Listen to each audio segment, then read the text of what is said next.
Friends దయచేసి మా channel subscribe చేయండి. వీడియో స్క్రిప్ట్ చేయకుండా మొత్తం చూడండి.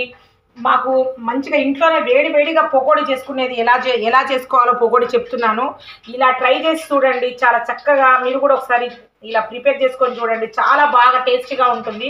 మా పిల్లల కోసం స్కూల్ నుంచి రాగానే వాళ్ళకి బ్రేక్ఫాస్ట్గా బాగుంటుందని చేస్తున్నాను. ఆల్రెడీ శనగపిండి తీసుకున్నాను. శనగపిండి ఆల్రెడీ ఫ్రిడ్జ్లో పెట్టి నానబెట్టాను. శనగపిండి ప్లస్ కొంచెం బియ్యం పిండి కూడా తీసుకున్నాను. కొంచెం పసుపు వేసాను, కారం వేసాను, ప్లస్ సాల్ట్ వేసాను, ఉప్పు, కొంచెం ఓం వేసాను మనకి గ్యాస్ ఫామ్ కాకుండా, కొంచెం జీలకర్ర వేసాను, కొంచెం అల్లం పేస్ట్ వేసాను, ప్లస్ కొంచెం సోడా వేసాను అనమాట. సోడా అంటే మనకి గ్యాస్ ఫామ్ కాకుండా సోడా వేసాను. పసుపు, కారం, అల్లం పేస్టు, వామ ప్లస్ జీలకర్ర,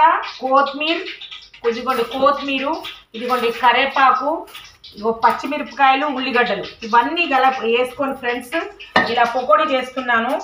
ఇలా మొత్తం అన్నీ కలుపుకోవాలన్నమాట. చాలా చక్కగా ఇలా అన్నీ మొత్తం మనం బాగా కలిపేటట్టు కలుపుకోవాలి. ఆల్రెడీ కడాయి పెట్టాను, పొయ్యి మీద అవుతుంది. ఇప్పుడు నేను చెప్పినవి అన్నీ గుర్తున్నాయి కదా ఫ్రెండ్స్. పసుపు, కారం, అల్లం పేస్ట్, ఉప్పు, వామ, జీలకర్ర, కరేపాకు, కొత్తిమీర, ఉల్లిగడ్డలు, పచ్చిమిరపకాయలు ఇవన్నీ కొంచెం బియ్యం పిండి వేసుకోవాలన్నమాట. ఈ శనగపిండిలో కొంచెం బియ్యం పిండి కూడా వేసుకుంటే చాలా చక్కగా ఉంటుంది. అలాగనే బాగా కలపాలన్నమాట. కలిపితే మనకి టేస్ట్గా ఉంటుంది, లేకపోతే పిండి ఉంటుందన్నమాట. ఇలా చేసేసుకొని కొద్దిసేపు నాననివ్వాలి. ఆల్రెడీ నేను నానబెట్టాను ఫ్రిడ్జ్లో, మీకు మళ్ళీ చూపించాలి కాబట్టి మీకు చెప్తున్నాను. ఈ రకంగా మాత్రం ట్రై చేయండి ఫ్రెండ్స్. ఇలా నానిన తర్వాత ఇప్పుడు ఇలా కలుపుకున్నాం కదా. ఆల్రెడీ కడాయి అవుతుంది పొయ్యి మీద. కడాయి పెట్టాను చూడండి. ఇదిగోండి వేస్తున్నాను పకోడీ చూడండి. పచ్చిమిరపకాయలు, ఉల్లిగడ్డలు ఇవన్నీ అండి కొంచెం వేసుకోవాలన్నమాట. టేస్ట్గా ఉంటుంది. కుప్పలు వేయకూడదు. కుప్పలు వేస్తే బాగుండదు. ఇదిగోండి కొంచెం వేస్తే మా పెద్ద బాబుకు చాలా ఇష్టపడి ఇది.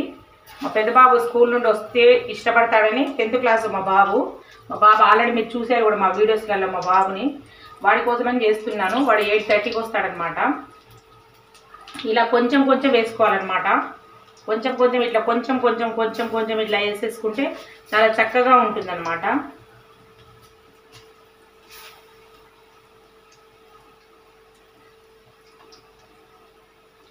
చూస్తూ ఉండండి. నేను వీడియో స్క్రిప్ట్ చేయకుండా మొత్తం చూడండి. ఇలా కలుపుకోవాలండి. ఇలా కలుపుకోవాలి. మనకి పకోడీని ఇలా కలిపేసుకోవాలన్నమాట. మనకు టేస్ట్గా రావాలంటే ఇలా కలిపేసుకోవాలి. గ్యాస్ ఫుల్గా పెట్టుకోవాలండి. గ్యాస్ తగ్గియొద్దు. నేను ఎందుకంటే మా కడాయి బాగలేదు, నా మీద నూనె పడుతుందని భయంతో నేను గ్యాస్ సిమ్లో పెట్టాను. ఇలా మొత్తము ఫుల్ పెట్టాలన్నమాట గ్యాసు. ఇలా కలుపుతూ ఉండాలి. మనం జల్లిగడ్డ తీసుకోవాలన్నమాట. ఇలా బాగా ఇట్లా ఊక కలుపుతూ ఉండాలన్నమాట. కలపకపోతే మళ్ళీ మొత్తం కొన్ని చోట్ల నల్లగా కాలిపోతుంది, కొన్ని చోట్ల కాలదనమాట. వీడియో స్క్రిప్ట్ చేయకుండా మొత్తం చూడండి. మా పకోడీ ఎలా ఉందో మీరు కూడా ఒకసారి ట్రై చేయండి. నేను మొత్తం కంప్లీట్ అయిపోయిన తర్వాత మళ్ళీ మీకు చూపెడతాను ఎలా కాల్చుకోవాలో ఎర్రగా.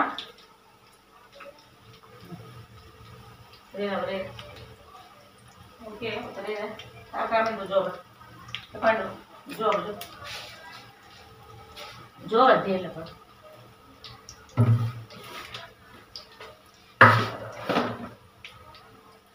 ఉందో ఈ రకంగా టేస్టీగా చేసుకోవచ్చండి పకోడీ. చాలా బాగుంది అసలు.